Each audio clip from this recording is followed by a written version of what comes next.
Naghain na ng suspension order ang LTFRB laban sa operator ng bus na nadisgrasya sa Tanay Rizal. Para sa detalye, may ulat on the spot si Ivan Mayrina. Ivan?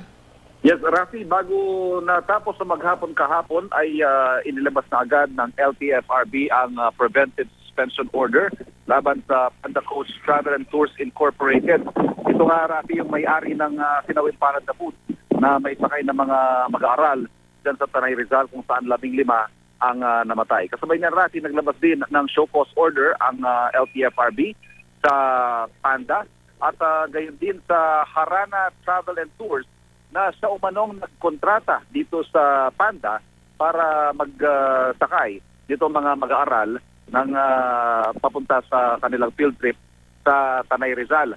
Lumalabas kasi na itong Panda ay subcontracted lamang ng Harana at nakausap natin itong kinatawan ng Panda at sinabi niya na normal practice daw ito na pag minsan kinukulang ang mga bus company ng mga unit para sa kanilang mga reservation ay kumukuha sila sa mga iba pang mga tourist bus companies.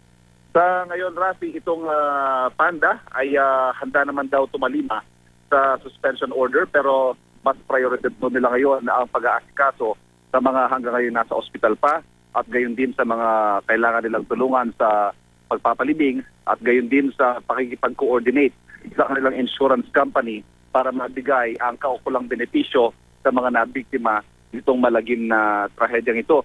May paglilinaw din, Rafi, itong LTFRB, itong driver na kasama sa mga nasawi na si Julian Lacorda ay may valid driver's license naman daw.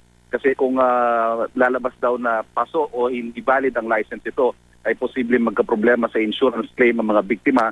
Pero nakita sa verification mula sa LTO na may valid driver's license itong si Lacorda hanggang sa January 2022. Rafi. Maraming salamat, Ivan Mayrina.